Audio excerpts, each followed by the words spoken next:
इस वक्त हम नूरदाग जो गाजी एंटेब का एक छोटा कस्बा है उसमें मौजूद हैं और आप मेरे पस मंज़र में देख रहे हैं इमारत जिसकी हालत नाकाबिल तसव्वुर है। ऐसे मनाज़र को देखकर आँखें डुबडुबाती हैं और ज़बान लड़खड़ाती है और आप तसव्वुर नहीं कर सकते कि आदमी जब देखता है तो उस पर क्या गुज़रती है। दुनिया भर में फैले हुए हर उस इंसान को जिसको अल्लाह ने दिल दिया है उन्हें ये समझना चाहिए कि इस वक्त हमें अपने भाइयों की मदद के लिए जो इम्कानात भी हो सकते हैं उसे इख्तियार करना है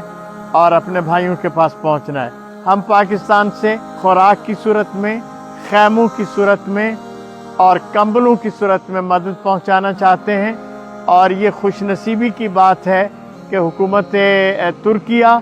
और इसके साथ ही साथ इनकी एयरलाइन टर्किश एयरलाइन हमें ऑफ़र कर रही है कि आप जो चीज़ भी वहाँ से इकट्ठी करेंगे वो बग़ैर किसी चार्जेस के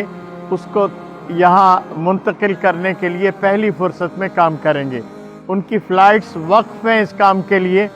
ये बहुत अहम है कि हमारे वो सारे दोस्त जो इन मनाज़र को देख रहे हैं वो बाहर निकलें और जो भी उनके लिए मुमकिन है मदद के हुसूल के लिए वो आगे बढ़ते हुए अपने तुर्की भाइयों की मदद को पहुँचें।